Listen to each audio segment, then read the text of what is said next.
That's right, guys. The summer movie season is in full swing, literally.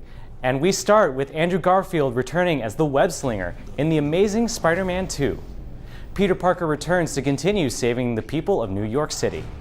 But dark forces are upon him as he is faced with three villains, including Electro, played by Jamie Foxx, Green Goblin, played by Dane DeHaan, and Rhino, played by Paul Giamatti. The all-star casting of this film was completely overdone. I mean, yes, it felt like a Ocean's 11 sort of film, but still, this was just completely unneeded. And it would have been an enjoyable film had it not been for extensive amounts of preparation film time and just more story. From the studio that brought you the Academy Award-winning film Spirited Away comes Hayao Miyazaki's final film.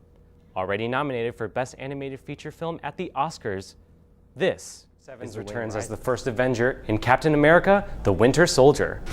This is the 9th film in the Marvel Cinematic Universe and the 2nd Captain America film.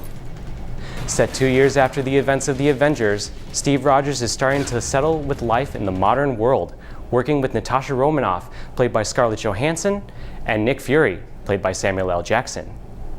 But his past comes back to haunt him in the form of the Winter Soldier. This has to be one of those films where I just couldn't stop laughing all the way through, and I would highly recommend it if you guys need to pick me up, making this surefire comedy worth the price of admission.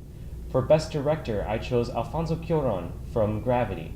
This was a film that was visually stunning and gave a performance that was 90 minutes of pure brilliance. No, I seriously thought this was a really great film, and plus, I never even knew the actual story of the $1 million arm contest, but boy, I mean, who knew that they went all the way to India just to find two guys who would end up being pitchers and then end up being in the major leagues? I mean, this is original and, thought-provoking, but definitely a really, really great film, and definitely a baseball film for...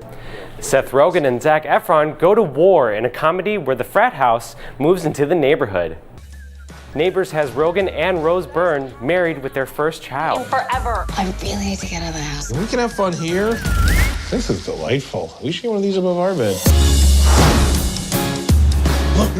When a fraternity moves right next door to each other, it becomes an all-out war to get the fraternity out of the neighborhood, just for some peace and quiet. Charlie would have been 100 years old, and we celebrate some of the amazing work he has created for all time. Do you have a favorite Charlie Chaplin film?